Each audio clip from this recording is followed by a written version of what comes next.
We call the meeting to order. Please call the roll. Toohill. Here. Flournoy. Yes. Rasmussen. Gandy. Here. Tam. Here.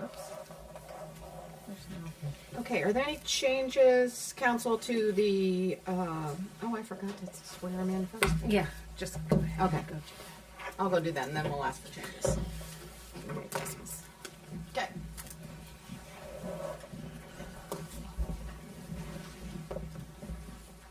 Me? Yep.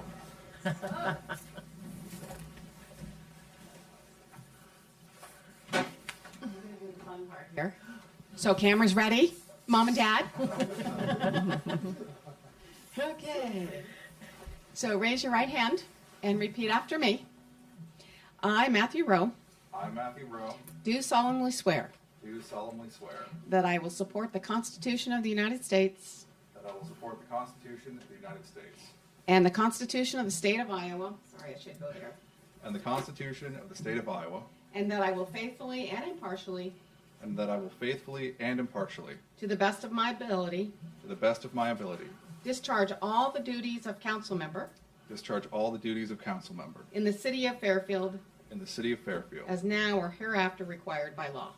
as now or hereafter required by law. Very good. Congratulations. Thank you. Thanks for the team. Come to the team.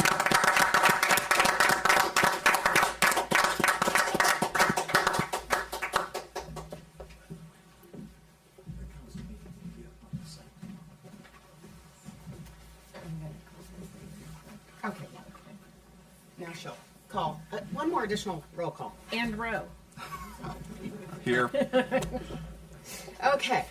So now, okay. So we'll move on with the consent agenda.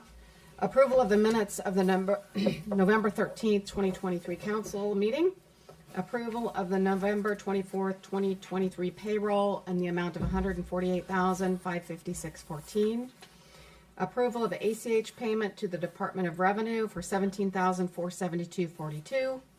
Acceptance of the property committee minutes from 6/26/23, 7/31/23, 8/14/23, 9/25/23, and 10/09/23. Approval of the urban renewal report. Approval of the annual finance report. Approval of street finance report. Approval of tax increment financing certifications. Resolution of employment in the wastewater department. Resolution of employment of communications specialist. Approval of total claims in the amount of $543,542.82. Claims over $75,000 with Southeast Iowa small cities and counties for $78,737.80. That's for insurance. And Woodruff Construction for Step 3, $217,702.19. Move to approve consent agenda. Second. Moved by Gandy, second by Toohill. Discussion. I have a couple questions of Rebecca on the annual urban renewal report. So, can you explain the difference between reimbursable and non-reimbursable expenses? The reimbursable expenses are projects that we have paid out and we would reimburse to ourselves. We have rebate agreements, we have payments to notes that we do out of the TIF projects, and then we did some of the infrastructure down on Lincoln, and we reimbursed ourselves for that. So that's So it's just moving from one pot of money to another pot correct. of money. Yes. Okay. And then the other question I had was the low LMI, the low moderate income money. There's only $47,000 in it, but how does that get expended? There was only $47,000 that we put in fiscal year 23. I think we're sitting at a little over $100,000 total right now. We have an LMI policy of how that money can be used. Council amended it slightly 2 or 3 years ago just because of, I can't remember, I think it was an amount on there. And so we do have a policy. So that won't on be a developer doing that, that'll be the council taking action. It can be a developer, but council has to approve what it gets used for. And there's like 5 different things it can be Is there a used time for. limit on when that money has to be spent? No. Okay, that's all I had. Okay. Any other questions? The other thing is I reviewed all the claims and I found everything to be in order, so I recommend approval. Okay. Any other discussion? Now, please call the roll. Gandy? Yes. Toohill? Yes. Rowe? Yes. Flournoy? Yes. Gandy? Oh, never mind. Ham? Yes. Sorry. I already got you. Gets 2 votes? I do. No.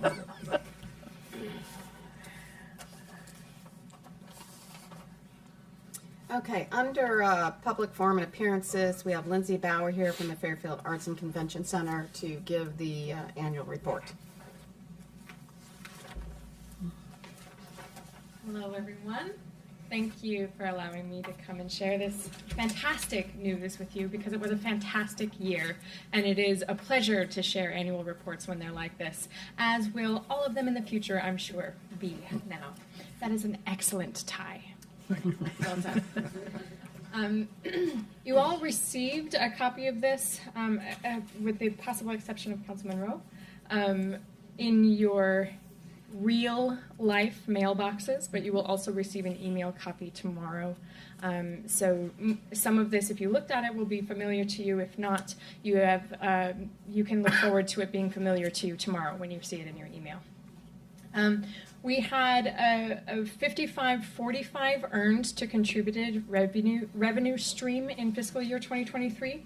That is a little unusual for us, and part of what's skewing those numbers is a wonderful skew, which is the major sound project that we were finally able to complete this fiscal year with the Stanley Sound Experience, which was completely funded by Alex Stanley.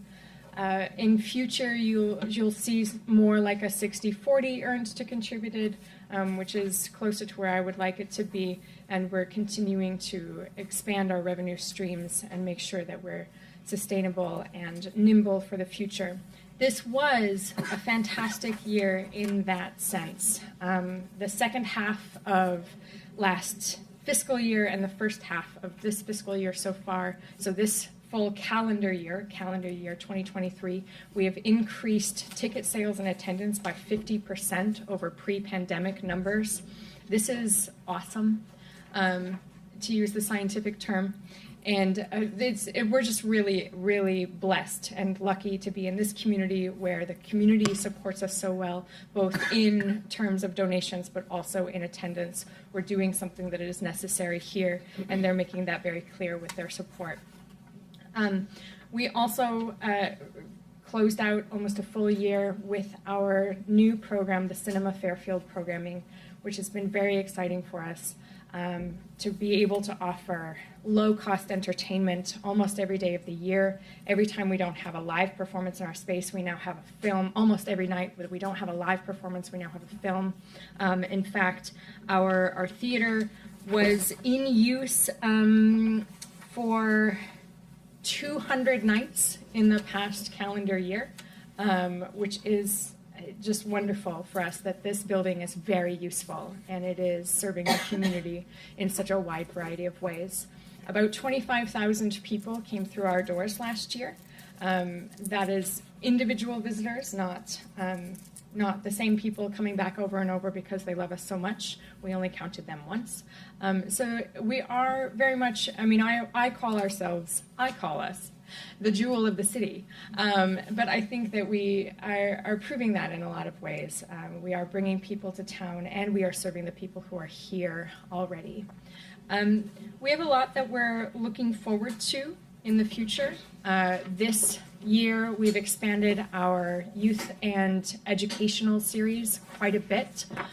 We have lots of opportunities for students and schools to come and enjoy things that are just for them on our stage. A lot of our artists that have public performances in the evening are first doing school performances for our students, which is very exciting for us. We've been working on getting something like that going for a long time, and I'm really thrilled with that. We'll start that off with the first program in our season that has that this coming year is the Nutcracker. There's a special school performance for them on December 15th, so that's exciting for us. And we're full. We have, I think, 4 or 5 schools who are coming to enjoy it. And so there's a lot that's going on that's new, but we are also looking very carefully at where we've been before. We turned 15 years old as a building last year, which means that some of the things that we're looking at in our building, we need to be paying very close attention to. We have a flat roof, and it has done well for us, and we continue to maintain it. But we are going to need to start looking at what that looks like for us in the next 5 to 10 years. Our HVAC system is already causing some problems, almost constant problems at this point, and so that's going to be something that we're going to want to be paying attention to as well. We'd rather be prepared than surprised. And that's where we're really in a position to be financially this year. It feels very much that as opposed to asking for help, we are now asking for people to support something they're passionate in, and that support goes directly back into the community. It doesn't go to bail out our finances, it doesn't go to bail out our building, it goes to support the work. And that's a really exciting place to be in. We're not, we are here because we are community supported, and the community support has brought us to a place of strength. We are also looking, as we talk about looking ahead, we're looking at a complete design overhaul in our public-facing spaces, in our lobby and box office areas, and in some of our meeting rooms where we host weddings and large events. We're looking at that primarily because we are 15 years old, and also so that we can remain competitive in an events market. That is a major source of revenue for us, and we need to make sure that we are earning our keep in as many ways as we can. We're in the very early stages of that, working with a designer based out of Des Moines, and looking at some early images there. I'll be able to share renderings soon, and that will be exciting as well. I think that covers all of the fantastic news, and sadly, I have no bad news to share. Are there any questions? Great. Thanks for your good work. Thank you all. Thank you for your support. Okay. Next up is Brad Fricker. And before you start, Brad, Paul, I'm going to ask you to come chair while I go have a coughing fit. Okay. All right. Should I wait till you get back?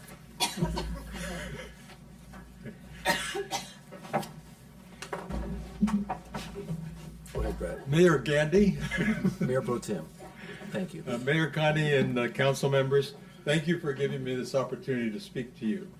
To begin with, I am always concerned about the issue of free speech in Fairfield. However, I don't have time to discuss that and the Fairfield Journal too, so I prepared a memo on the free speech issue, and I will give you a copy after the end of my talk.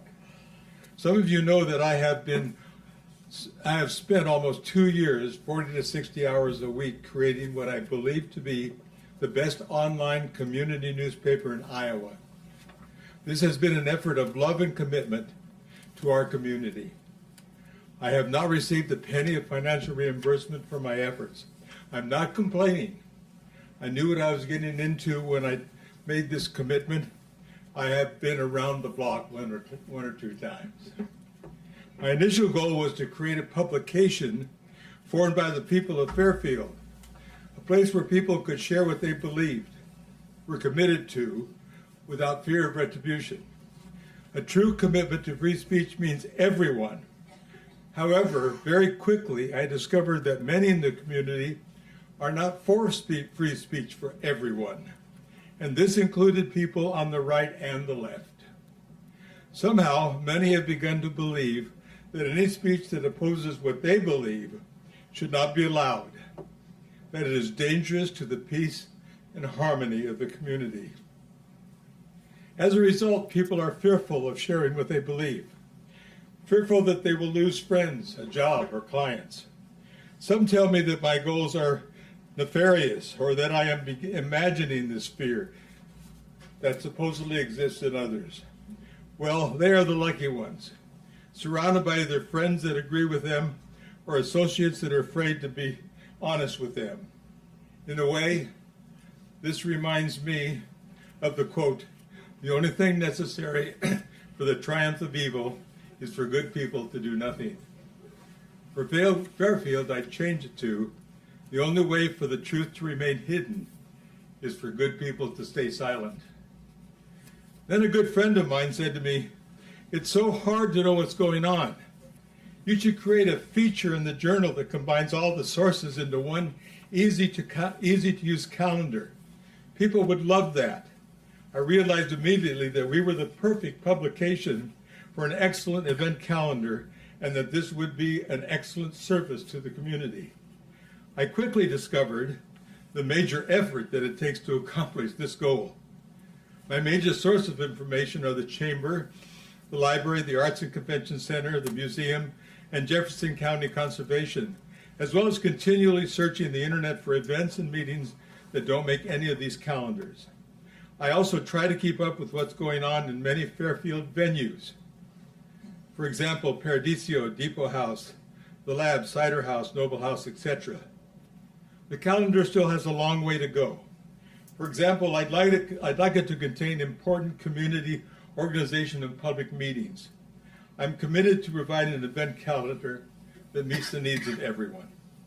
And of course, there is a feature where organizers can enter the information for the specific event. Then I take this information and turn it into an effective advertisement for the event. I have made the commitment to list the council meetings to the calendar, to publish the agenda the Friday before the meeting, and to have the video up by Tuesday morning after the meeting. Another person told me that they were frustrated with the Facebook Fairfield Marketplace and wished that the journal would provide a basic classified ad feature. It's taken me 6 months and lots of restarts to get it right. Well, actually, it broke today. What do they say about if anything can go wrong, it will go wrong? But anyhow, to get it right, but I think it's more than ready now. In fact, we have over 50 classified ads already, in addition to what's important to me, that this feature be of a service to the community. So there is no charge to place an ad. You only need to be a subscriber, which is also free. Classified ads are a powerful source of information for any community, and we are determined to make it a powerful source of information for Fairfield and surrounding communities. The final design was completed this Thanksgiving weekend, so I printed a sheet showing you the in-depth capability of the feature.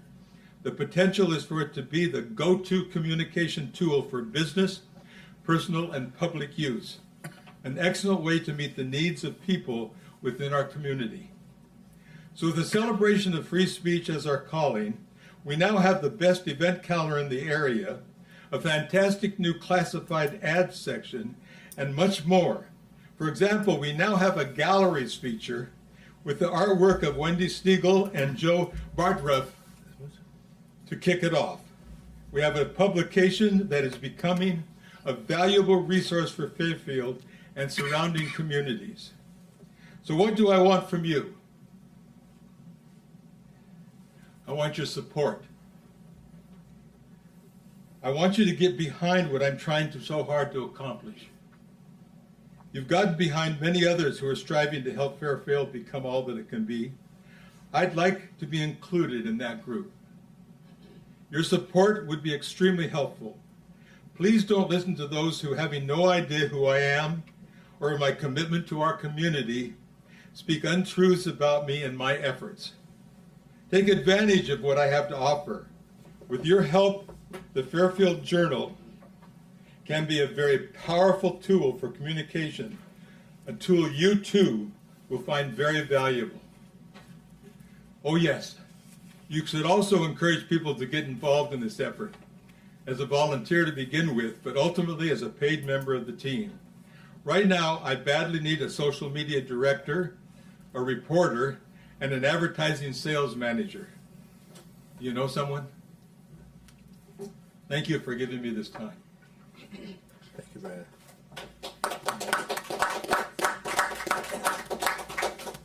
Pass these around, please.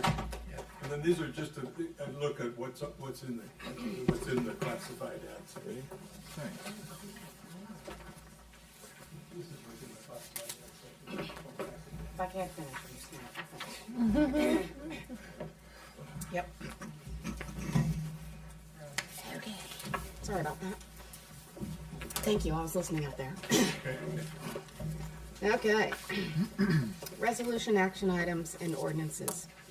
First action item, consideration of amendment to the personnel policy. Move to approve. Second. Moved by Candy, second by Toohill. Any discussion? Seeing none, please call the roll. Gandy, Yes. Toohill, Yes. Ham, Yes. Flournoy, Yes. Rowe, Yes.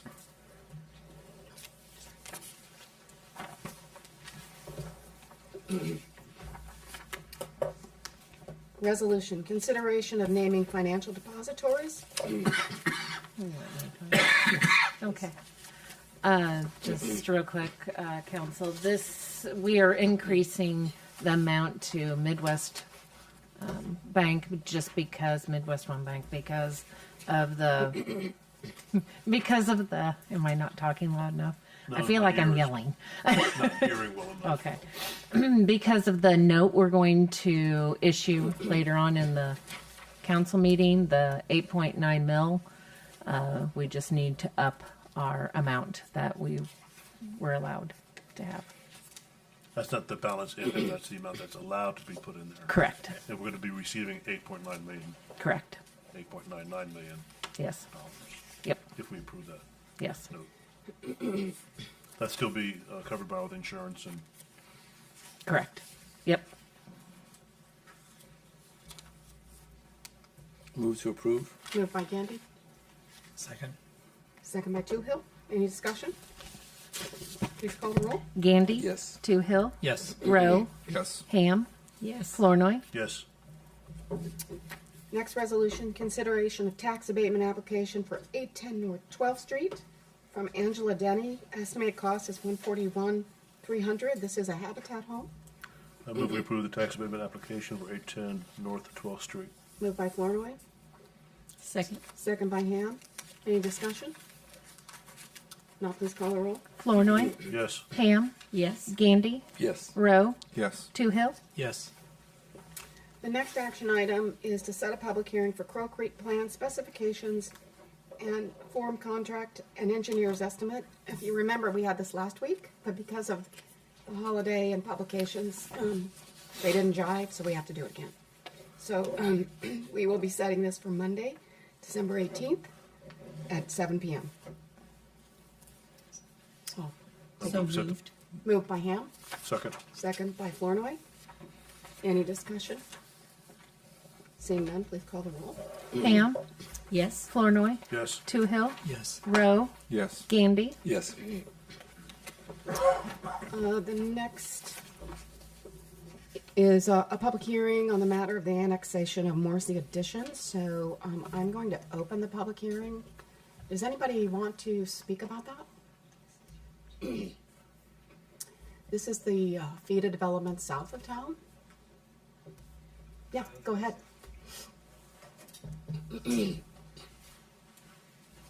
Good evening. Thanks for the opportunity to say a couple words. I'm Aaron Kness with the Fairfield Economic Development Association Board of Directors, and I just wanted to say that we're very much in favor of the annexation of the 35 acres. We appreciate you considering that as an individual 35-acre piece. We're anxious to get going and begin with some of our development plans there, which I think will meet or serve some of the city's goals and needs, hopefully addressing some of the housing needs that exist in our community. And I didn't know if there were any questions for FIDA, so I thought I would come and offer to answer questions from the council as well, just in the interest of transparency. Any questions? Guess not. All Okay, right, that thank was you. easy. Anybody Thank else you. want to speak? Okay, great. I will close the public hearing, and we will move on to the consideration of annexation of Morrissey Addition. Move to approve. Moved by Gandy, Second. second by Toohill. Any further discussion? Not, please call the roll. Gandy, Yes. Toohill, Yes. Rowe, Yes. Flournoy, Yes. Ham, Yes. Okay, the next three items are related. Rebecca, why don't you kind of explain the order? Absolutely. So the first resolution is declaring that we can reimburse ourselves. So some of the monies for the Step 3 project we have been paying out of pocket. After we get the note, we can reimburse ourselves. The second item is a tax exemption certificate that we have to have on file prior to the issuance of the 8.9 mil. And then the third item is the resolution authorizing the issuance of the 8.9. Okay, so we'll start with first resolution. Declaring an official intent under Treasury Regulation 1.150-2 to issue debt to reimburse the city for certain original expenditures paid in connection with specified projects.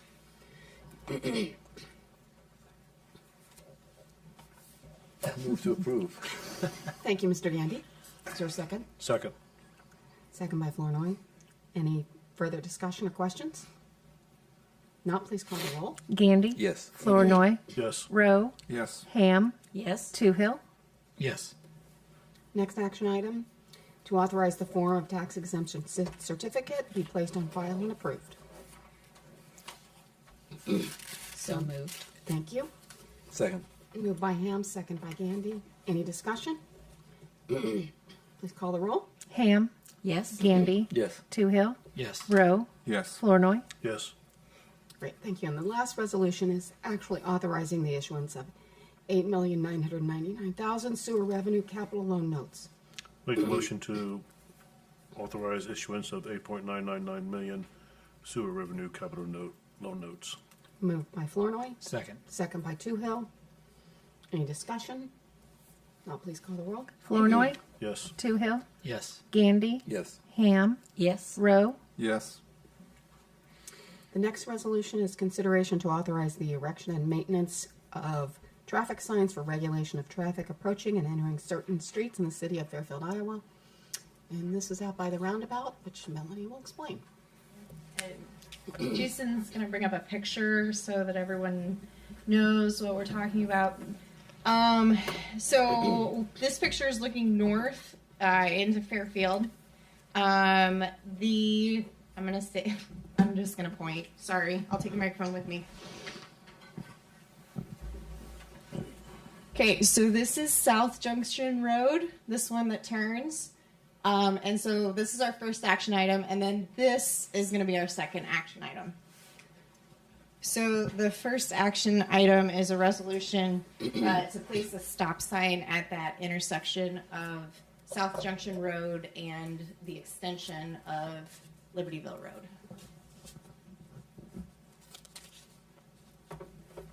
A one-way stop going north. Yes. Move to approve. Okay. Moved by Toohill, Second. second by Flournoy. Any discussion? Questions for Melanie? No, please call the roll. Toohill, Yes. Flournoy, Yes. Rowe, Yes. Gandy, Yes. Ham, Yes. Okay, the second item is then for naming that extension of the road. We've called it the extension of Libertyville Road ever since the project started. It's a good name. Yeah, and that's actually what we're recommending is Libertyville Road, East Libertyville Road. But yeah, it does need an official name so that we can start to give addresses when that time comes. Generally, our street nomenclature on the south side of town is Presidents in order. But we went from Buchanan near French Renaker to Lincoln down at Pilot Grove, and so there wouldn't be anyone in between. So keeping it as Libertyville Road East makes sense. And we did discuss this with PD, dispatch, the 911 coordinator, and everyone agreed that that made sense. Is there a reason we're not calling it just Libertyville Road? That we can't just call it Libertyville Road? Well, our streets, we generally, at the center of the square, we break it east and west anyway. Okay. So even though it's still gonna be Libertyville, I guess, until at some point if we would ever decide to rename it within city limits, everything west of it would be West Libertyville Road, but East Libertyville Road, whether we officially name it or not, I think. I guess you would have. I'm sorry, I'm thinking this through. I didn't. Do we have because- Fillmore? Wouldn't it cause any confusion? It's Fillmore, East Fillmore, and then it's not West Fillmore though. It's just Fillmore, correct? No, it's Is it West Fillmore? Yeah. Okay. Okay. Oh, it makes sense then. I thought part of it is for when we started addressing things, we weren't going to change what was existing on the existing Libertyville Road, Right. but East Libertyville Road would go with the city numbering, Yes. Yeah. Yeah. if that makes any Sure. sense. Okay. Yeah. Okay, I'll entertain a motion. Motion to name East Libertyville Road. Moved by Toohill, A second. second by Ham. Any further questions? No, Oh, we please. gotta move it from the first to the second reading. Oh, yeah, well, yes. Which is what we're doing. So any further questions? No, please call the roll. Toohill, Yes. Ham, Yes. Gandy, Yes. Rowe, Yes. Flournoy. Yes. Thank you. Okay. I, The next, one other, I do have one other quick question. I'm sorry, I forgot. Time's We are directing truck traffic down the Junction Road correctly, or correct? We are not direct. No one's directed down there. Doug and I are actually on Court Street today, and I go, I need to remove the court, or there's a dead end sign that needs to get removed, and we need to put up the no truck traffic on No Court. trucks. So, yes, there are a handful of signage and Will the no truck Property. traffic be on East Libertyville Road or on Court? it'll be on Court, but we'll have to put one on both ends of Court. Will that be too far? If trucks are coming down Libertyville Road and they get to Court, Right. they're beyond the turnaround point. But Libertyville Road, East Libertyville Road would be servicing the vacant parcels on both sides of it, which could be Could have truck commercial traffic. Sure, that could need the truck traffic. gotcha. So we're really, Court Street is the residential designation, so we would just be putting it there in the residential neighborhood. So you're right, it is too far, but Could we put no through truck traffic on on the Libertyville? junction? Yeah, on Libertyville, East Libertyville Road at the junction. Let me look at the MUTCD and Okay. see what's recommended for those areas. Okay, Okay. all right. But yes, that's on the to-do list, and then also South Junction is technically still owned by the DOT, so that's needed to be transferred to the city for, I don't know, 10 years or 15 years. So we'll get that taken care of Okay. as well. okay, now we'll go on to the next ordinance. Consideration of ordinance amending breed-specific language. This is a first reading. Katie's not here tonight. She would normally talk about this. That's in public safety. Yeah, I'm on the committee. Yep, Who else on the committee? Martha. That leaves me. Yeah. Okay. You want to tell us what you remember? Yeah, well, I don't recall. No, that's not true. So the Public Safety Committee has met several times looking at amending our ordinance regarding dangerous animals, particularly dangerous dogs.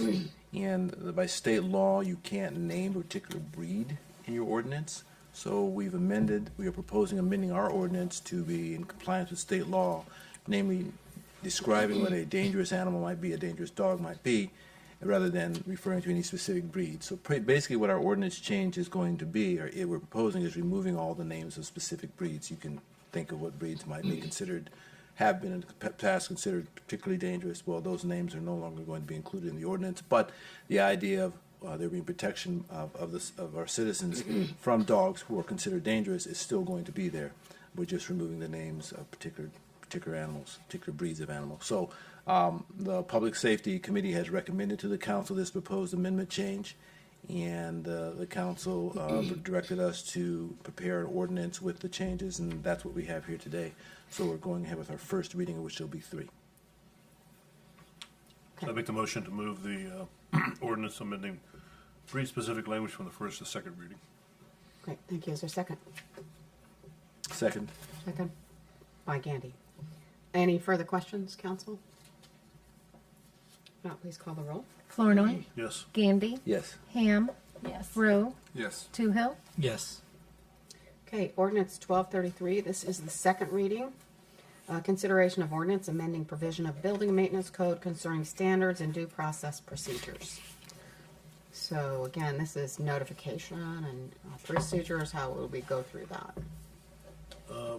Was there a suggestion at the last meeting that we move this to the third reading tonight, if I recall I correctly? believe there was. Yes. Is Yes. that still the recommendation? Yes. We want to get this So I'd make on a the books by the motion end of the year. to suspend the requirement for 3 readings. Okay, is there a second to that motion? Second. Okay, any discussion? Not, please call the roll. Flournoy, Yes. Gandy, Yes. Rowe, Yes. Toohill, Yes. Ham, Yes. Then I would make the motion to move ordinance 1233 from the first to the third and final reading. Okay, is there a second to that? Second. Second by Gandy. Any discussion? Not, please call the roll. Flournoy, Yes. Gandy, Second. Yes. Ham, Yes. Rowe, Yes. Toohill. Yes. Okay, great. We went through that a lot faster than I thought we would. And I apologize for all my extra noise up here. I just wanted to quickly report to the public that we had a work session on November 18th. It was on Saturday morning from 9 to noon. And work sessions are really for information purposes to the council, for them to discuss, have a little bit more informal meeting to discuss and study certain things. There's no decisions made during a work session. First thing we did was we reviewed emergency procedures. We have a couple new people on council coming on, so we wanted to make sure that they knew what to do, and it was a good review for all of us. We quickly talked about council procedures. We had no suggestions for any changes, and that's, it's a, I don't know, about a 10-page document about how council does their work. We talked about and reviewed contracts and leases that we have, that the city has with other entities, and just to make sure that we're keeping those on our attention, and if they need reviewed, particularly for a certain year, because the lease is coming up, then we want to make sure that it doesn't get past us. So there were a couple leases that we want to pay a special attention to this next year. We reviewed our strategic plan and comp plan, and in the December meeting, we will be rolling out, if you will, the council's voting on their things that they believe are the kind of the top few things that we need to get done this next fiscal year. So they're kind of taking a vote on that, and then we'll present that at the next council meeting in December. Rebecca did a great job reviewing the financial policy and the financial reports, and so it was a good review for everybody, what's in those reports and how they're laid out. Doug gave us a report on House File 718, which is from the state government, how they are condensing some of the levies into what we call the 810 levy. That's $8.10. We've gotten used to saying just the 810 levy. So that's your main levy. And some of them are going to be squished in there. And so we'll see how that all shakes out. There's a little bit of unknown of what that's going to look like going forward with the tax revenue. And then there is a larger rollback. So, it may provide provide some challenges for the council, but we'll see when we get the numbers in for the next budget year, which should be coming soon. We talked a little bit, last thing was about abandoned houses and possible updates to our codes that we may need to do. So that may be forthcoming to the council here soon. So those are kind of the things that we discussed. And anything you want to add, council? Any pointers or things that were important to you or that you I think did is... have a question I wanted to ask earlier when Mr. Kness was speaking, and by the time I thought they asked the question, he was gone. But fortunately, I have Terry Kness, who's present, who will be soon a member of our council. I'd like to ask her I don't know that you know the answer, but I know that we enjoyed a very successful run with Josh Larrabee as our executive director of the Fairfield Economic Development Association. Can you give us any idea of where we are or where FEDA is in regards to its search for a new ED? I can answer that. Okay. Yeah, we just had a FEDA meeting this noon, and they have narrowed it from 6 candidates to 3, and they're doing interviews. So there was a employment specialist headhunter that was helping them, and that's going well. So I expect you'll get some news out of them probably within the next 2 weeks. Great. Good to know. Thank you. I think one other thing that was discussed was communicating, meetings, and different things that happen here at City Council, and different strategies to get the information out to the community. And one of the things that we're going to do after the first of the year is do something similar to what used to be with Melinda Arndt and Michael Halley. Generally did the interviews, and they would give a kind of a review of what happened at City Council and things. So we're going to restart that after the first of the year, and we'll kind of pass that around to different council members to participate, and maybe different department heads, etc. So you can expect that to come in the future. So that's one thing that we're doing. Okay, let's move on to the city attorney report. Okay. A thought first. Thank you for allowing that 35-acre addition to the town to happen standalone. That's going to make some difference to the Development Association as far as being able to go ahead once it's recorded with the Secretary of State.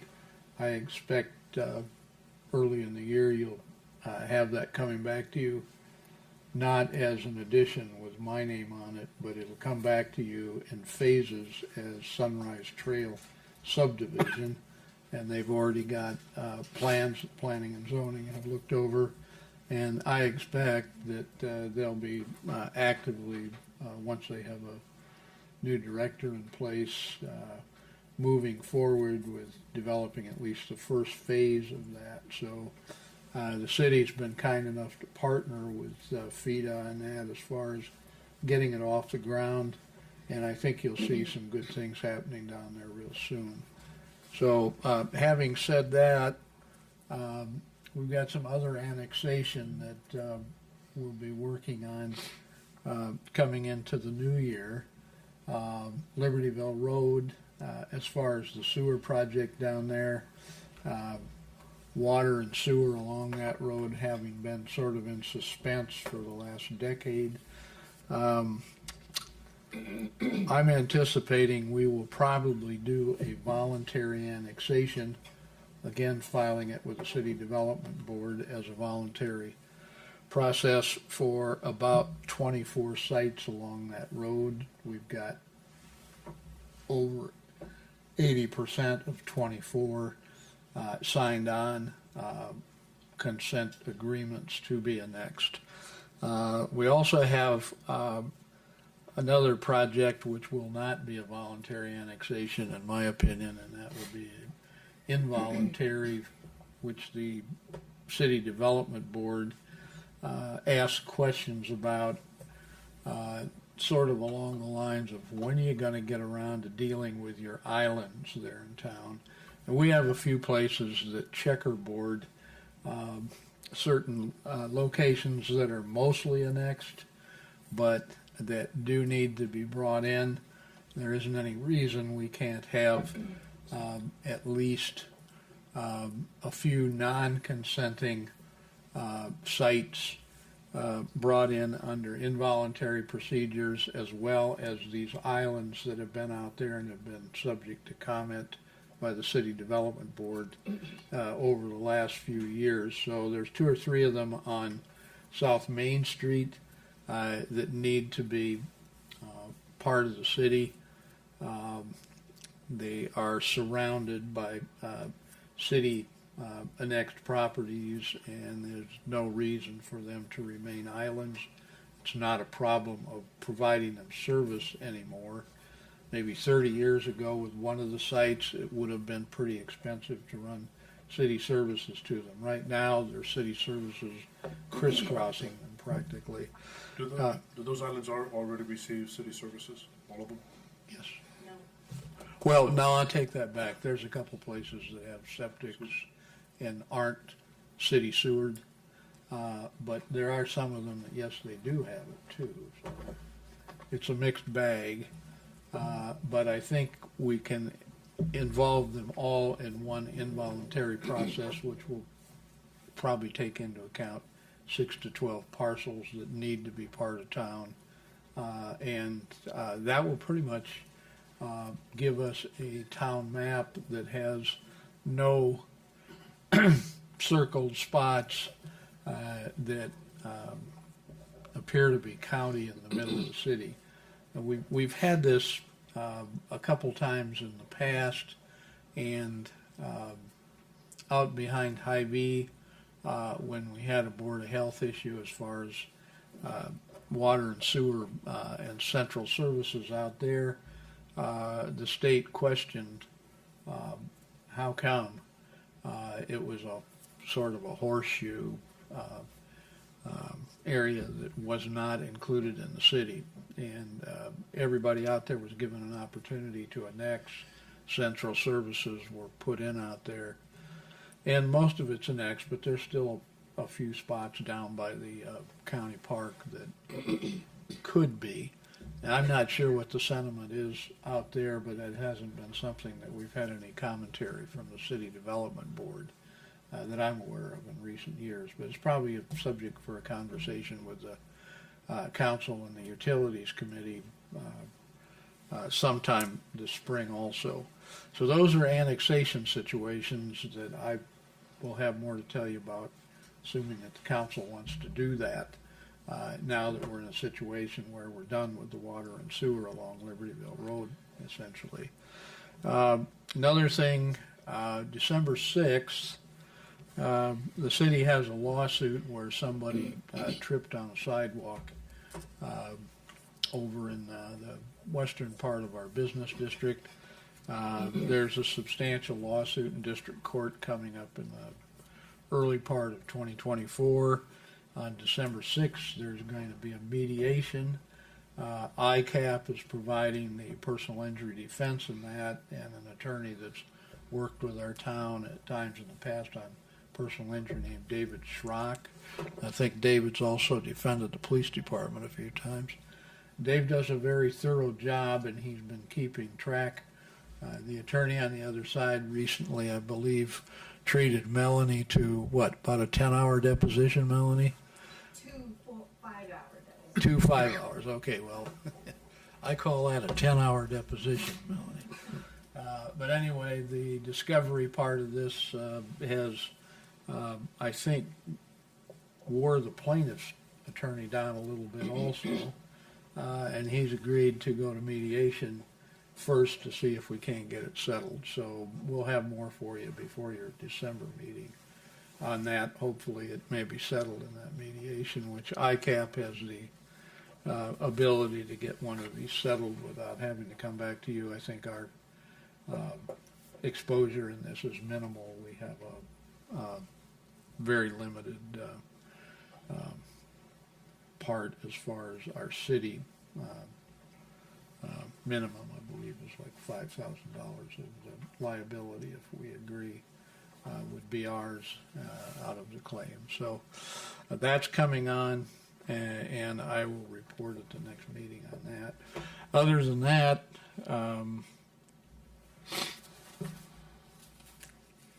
we had a conversation, which I think you'll get a more full report from Paul here at the committee reports, but we have been pursuing a 657A property up on North B Street. Belongs to a gentleman named Dr. Michael Goodman. He's down in Boca Raton. We've been trying to figure out why they can't get personal service on him. We filed the lawsuit about 45 days ago. Council was informed what it was going to be about at that time. It's a district court lawsuit. And we've paid a process survey to attempt service, and for 4 attempts, for some reason, we haven't been able to get the guy. So he has received I don't see Weston back there, but I know he's received certified mail, and he signed for a return receipt on the prerequisite mailings before we filed the lawsuit. So I'm expecting that we get something back. I'm not exactly sure what the trick is as far as catching him at the right time of day, but if any of you know Dr. Goodman, you might tell him that we've been looking for him real hard. I've had experiences in the past where he's been back in town and I didn't realize it, or we probably would have had some conversation with him. This is one of the few cases we have where we have escrow money to help with either makeover or demolition of the property that the court could attach and assign, as well as the taking of the property if the court decides that's what's appropriate. But the house has been standing in a bad condition with animals in it and other things going on up there for the last few years. And if this goes like it should, it will not be the first of, or it will be the first of several that we will bring you that are probably houses that need something done under 657A. So that's all for me. Thank you. Committee and board reports, Property Committee. Yeah, thank you. Thank you, Mayor. So the Property Committee met this evening at 6 p.m. We had a number of members of our city staff present. Unfortunately, we weren't able to have a quorum of the Property Committee. Committees, just for the public knowledge, are subcommittees. Or there's a full council and there's committees. Committees are assigned to look at different topics with different levels of expertise. We have a Property Committee which typically consists of 3 members of the City Council. A quorum, of course, would be 2 members of the City Council. But right now, because of our election situation, we had 1 member of the council resign who was on the Property Committee. We have 2 members of the City Council who are on the Property Committee. The 1 member of the City Council was present this evening, that would be me, but the other member was not. So we didn't have a quorum. So we don't really in a position to make we're not really in a position we can make a recommendation to the full council, but I would like to report to the council what we discussed. 2 things primarily. One was the community garden lease proposal. As many of you citizens may know, there's a community garden and build, I think, over in Opie Nelson Park, and the city and the entity that's involved in putting this project together from the point of view of the, I believe, supported by the Sustainable Living Coalition. We want to have some clear agreement, clear understanding between the city and that organization as to what our obligations are, what their obligations are, and so we're working on that. And so they proposed an agreement of some, a written agreement of some structure to make sure we meet that goal. We were discussing that this evening. It's a work in progress. There's more information we're going to provide to them. There's more information we're getting from the entity, the Sustainable Living Coalition supported group, and we think within the next several city council meetings, we'll be bringing forward an agreement to recommend to the council that the city enter into with this group. So that's something we discussed this evening. We have nothing to suggest to the council right now. The second thing we spent a fair amount of time on, as our city attorney was alluding to, was having listening to or being presented with a report from our city code compliance officer, Weston McKee, about a number of properties in our city which are derelict, and we're looking at applying a Iowa State Code Chapter 657A to those properties. For those citizens who should be aware, and I think we should all be aware, the code has to do with the city's or municipality's ability to declare a property derelict, abandoned if necessary, and for the city to take over that property either by various legal means so that we can either rehabilitate the property, demolish it, or in some way remove the safety hazard for our citizens. So there are a number of properties that we think meet this condition in Fairfield, and we're taking them on at a few at a time, and our code compliance officer is working very hard on this. There are a handful that we were looking at this evening. We don't have any recommendations to the council at the moment, other than to say we're going to attempt between now and the end of the year to meet, to have a quorum of our property committee meet and review the portfolio of properties, the 5 or 6 they're looking at, they're recommending they move on most quickly, and bring that recommendation to the council, we hope, by the last meeting of the year of the council, December 18th. But just to let you know, as our city attorney was telling us, part of our goal of our housing task committee is to bring more housing, quality housing to Fairfield. And that means the housing that we do have, we want to make sure it meets a certain standard. And if the housing is dangerous to both the people who may inhabit it and to the community around it, we have some mechanisms we want to use to make sure the house is brought up to a higher standard. That's make it safer for all of us. So this is 657A, that chapter, and I think we'll be applying that more. You'll be hearing more about that at council meeting. And right now, I just want to let the council know that we're working on a portfolio of properties that we'll be bringing to council with a recommendation, I think, to proceed using that chapter. Great, That's thank you our very report. much. Board of Adjustment minutes. Pretty self-explanatory. Anybody have any questions or anything? Oh, Mel, you going to talk about that a little bit? Just per Iowa code, you are able to ask, sorry, I was looking for my notes. You are able to ask the Board of Adjustment to revisit a variance if you choose. There were 3 action items. The first one for 303 North Court was a variance. The other 2 were special exceptions and conditional uses. So unless the council wants to have them reconsider that, there's no action. Did you feel comfortable on the 1401 Wonder Way? I mean, you brought up a concern. Yes, I did bring up my concern to the Board of Adjustments, but that is, I guess, their decision or their role to make that decision based off of the information that they're given.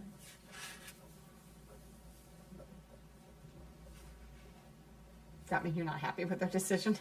I think there's a potential for issues in the future, but by doing a special exception, what they did do as part of it is that it cannot be rebuilt or modified to that same footprint. We have other sections of our code, meaning you can kind of square the house off and things like that. And so the special exception allows them basically to not make the issue any worse going forward as far as my concerns related to the public utilities. So that is better than, flat out approving it, I guess. Well, if we were to ask them to reconsider, how much time do we have to take that action? I think Iowa Code says that the Board of Adjustment has to reconsider it within 30 days of their meeting. How much time does the council have to ask the Board of Adjustment to reconsider? This is your only opportunity because they have to reconsider it within 30 days of their action, which means they would have to consider it. We would actually have to have a special meeting because we normally don't have December meetings. But we would do that in order to meet Iowa Code. Because it's not till January. Right. And I mean, I guess John would have to advise us. It's a section I guess we've never utilized, and I've never had it come up on a December meeting. So Whether that's a 30, if that 30 days is a hard It's 30 still days. the same rule. Yep, yep, so. Yeah, they have to reconsider it within 30 days, which is why I try and bring this to the council meeting after the Board of Adjustment so that they could review it at their next meeting.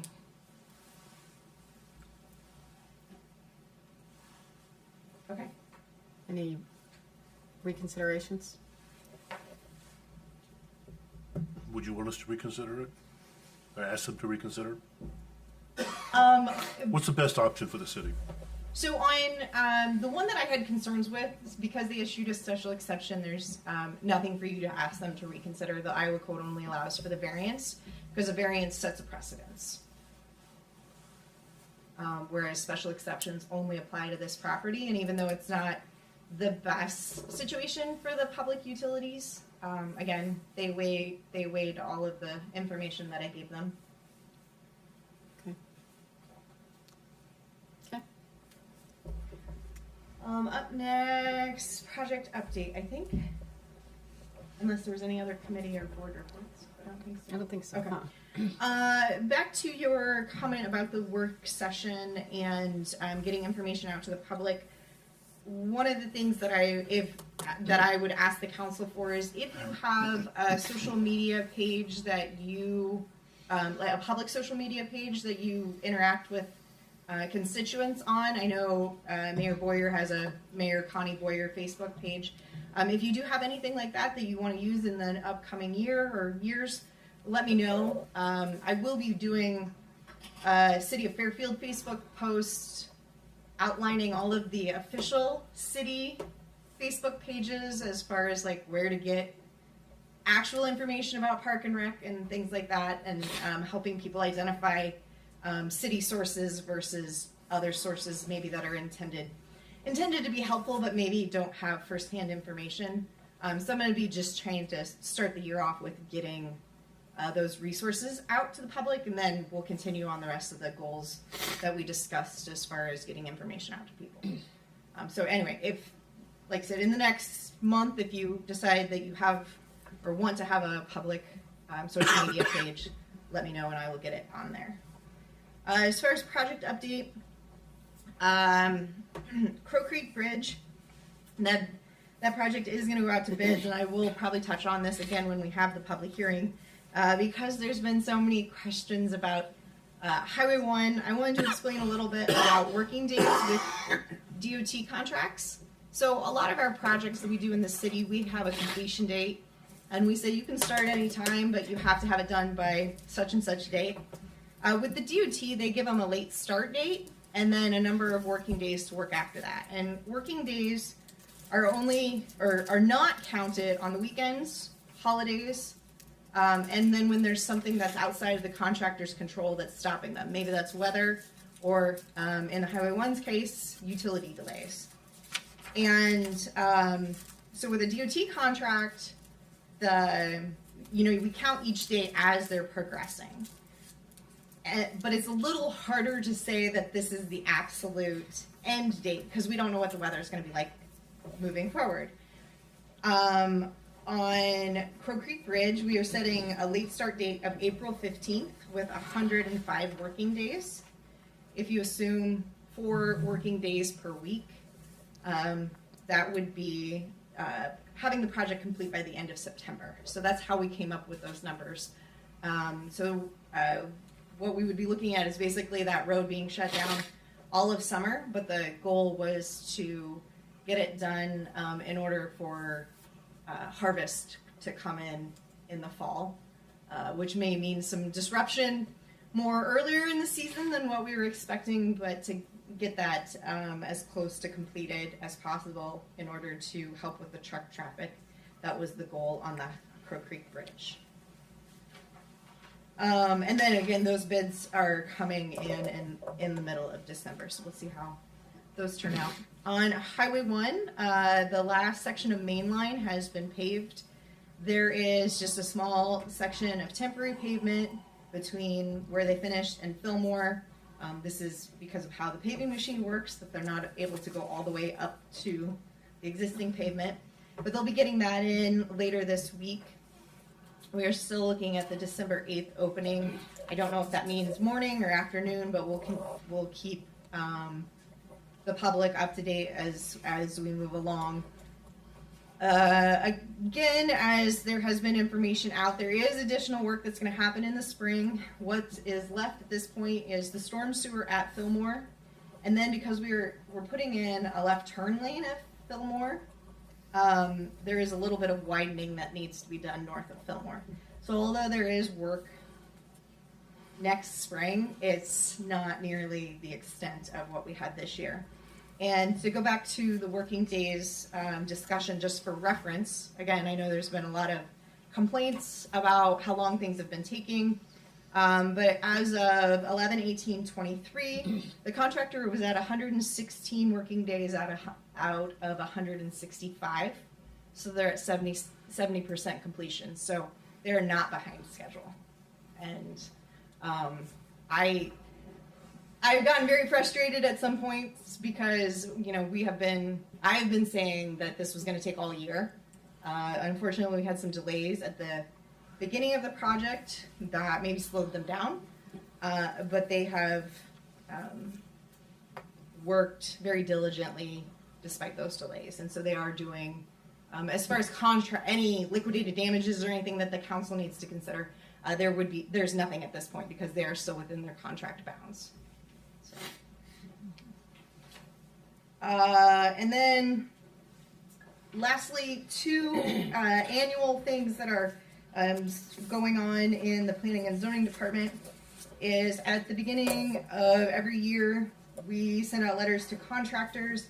Any contractor with proof of a $25,000 bond and $500,000 of public liability insurance may register with the city for free.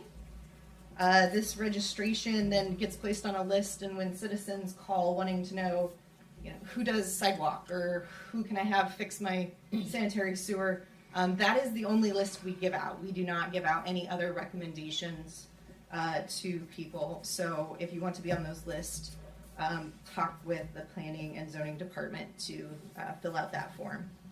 And then also, with the passing of the property maintenance code ordinance, there was a section in there about rentals that I wanted to make the public and you guys aware of. With the rentals, one of the things we added was that they're required to post a copy of their rental certificate in a location obvious to the occupants of the unit. So I did put a copy in my report of what that would look like. So we're hoping to help people know, that the city has seen the building, that who the tenant can call with questions regarding that inspection. And the other thing that it will have is the number of certified bedrooms, because we do see that often is maybe that we inspect it as a 3-bedroom and inspect it for egress of 3 bedrooms, but then it is advertised or rented as more than that. And, that's between the tenant and the landlord, but this allows us to be upfront with the number of rooms that we've inspected. This goes inside each unit, or? Mm-hmm.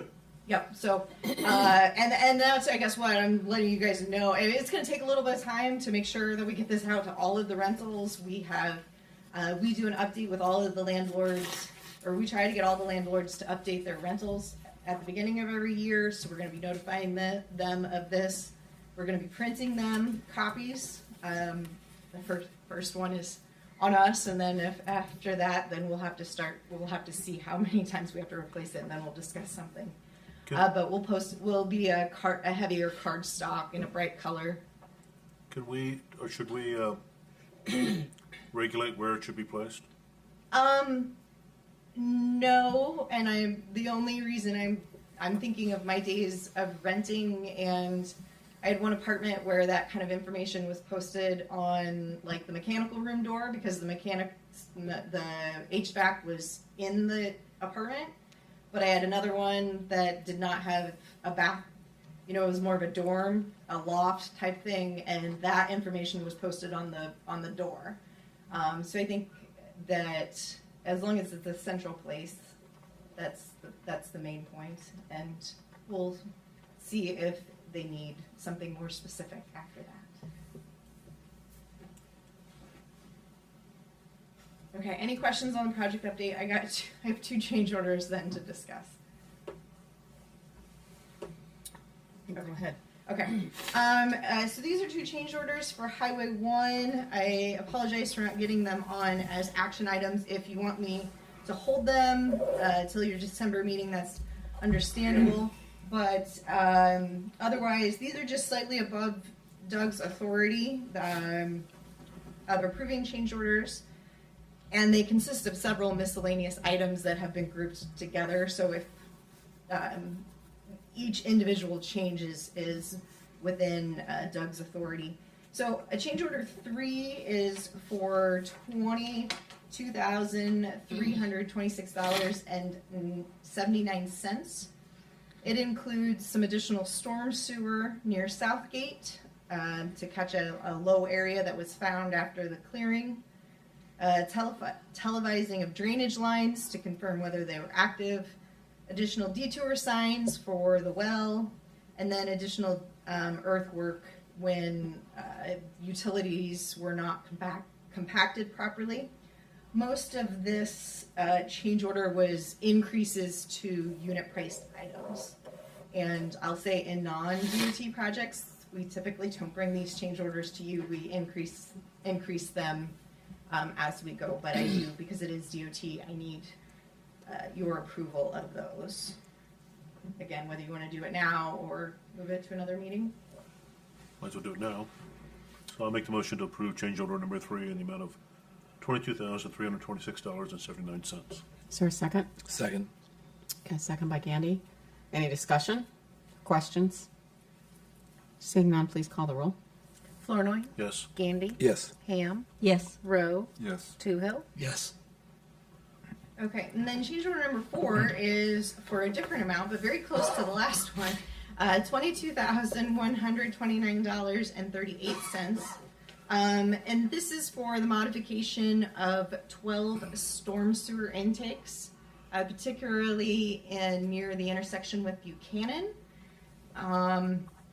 I think I've said it more than once that there's a lot of utilities on this corridor, and so the storm sewer needed to be raised and lowered in order to weave its way between the water main and the gas main and the really large fiber. And this was less expensive than moving the water main, and so we would also request approval of this change order. So I'd make the motion to approve change order number 4 Okay, in the amount of $22,129.38. moved by Flournoy. Is there a second? Second. Second by Toohill. Any further discussion or questions? Not, please call the roll. Flournoy, Yes. Toohill, Yes. Rowe, Yes. Gandy, Yes. Ham. Yes. Okay, I'm done. Thank you. Okay, thanks, Melanie. Appreciate it. Administrator report. To parallel off of Melanie, I wanted to talk a little bit about Highway 1. It does open on December 8th through traffic. However, it still is a construction site, and we have been having issues with people that are going through the barricades and trying to get through just as a through highway has caused some safety issues. So I've asked the police department to make a presence, and I would rather have them have a conversation with them than to actually have an injured or dead citizen or contractor with the pedestrian traffic workers out there. That the police chief has been obliged to actually have several conversations. I don't know if citations have been issued, but until that road is completely opened and completed, that we need to exercise some caution as we're traveling through there.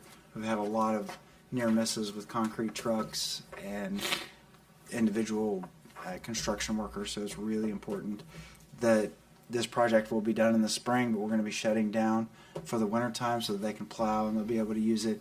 But then we'll actually have other safety protocols when it goes back into full progression in the spring. We just can't pour concrete over the winter time. We have been working with the street superintendent with the compost site. We're nearing the end. We're still having some conversation with John, but in regards to the next phase, but we are bringing a grinder in to start doing the grinding and composting, and that will be done towards the end of December, I believe, is when he's got that set up, and then we'll see what sort of excess materials we have and how we can dispose of that as quickly as possible. We had, on November 21st, we had a water main break down on Park Avenue. Somebody had hit a fire hydrant. It was not reported except for the fact that we had a leak, and they responded. They worked all day and half of the evening, and it ended up costing a little over $6,000 just because of that one incident. I was really impressed by the fact that the water department's responsiveness, there was no shut off for that. They actually were working on it live, and they ended up shutting down several blocks of that area to get it going again. But they made the repairs, and I was there that night. They were working into the dark and under spotlights, and it was cold, and I really was impressed with the fact that they stayed until the job was done. I wanted to say that we will be continuing on with the budget process as more information comes in, and Rebecca and I are tasked with deadlines that as this information gets inputted, we will be disseminating that information to the council and the Ways and Means Committee. But I want to keep it to the forefront. That is something that we are modifying somewhat, but hopefully everybody will like the process, and we're getting ready to send those packets out to department heads again, to not only with the descriptions that we've been working on, but now we're actually going to start inputting budget numbers, and then we'll be presenting that hopefully in the months to come. And then again, for the next month, I will be focusing on numbers, and Rebecca has been working on TIF reporting, and we've been doing all of those things that we need to be doing, but she's working long hours, and so I'm trying to not be as pushy when I need information, but she's always there for me when I need it, and I appreciate that very much. And that's where we're at for now, but that's what we'll be focusing on for the next several weeks. So, do we get any reimbursement on this fire hydrant issue? Not if you don't know who did it. So we don't know. Nope. Okay, well, maybe somebody will guilty. Let us know. I thought the same thing. Okay, any questions for their city administrator? Not a Council? question, I have a comment. Okay. I just wanted to thank Calvin Todd, Director of Park and Rec. He was on a holiday weekend out at the pool both Saturday and Sunday because we had a shortage of guards, making sure the pool was open. So just appreciate that. Yes, absolutely. Thank you, Calvin. And if you want to be a lifeguard, let Calvin know. Okay, with that, that's the agenda. So I'll take a motion to adjourn. So moved. Moved by Hill. Please, someone. Second. Thought we were going to have to stay all night. Second by Florina. All those in favor say aye. Aye. All those opposed say sign. Great. Meeting adjourned. Thank you, everybody. Make that more.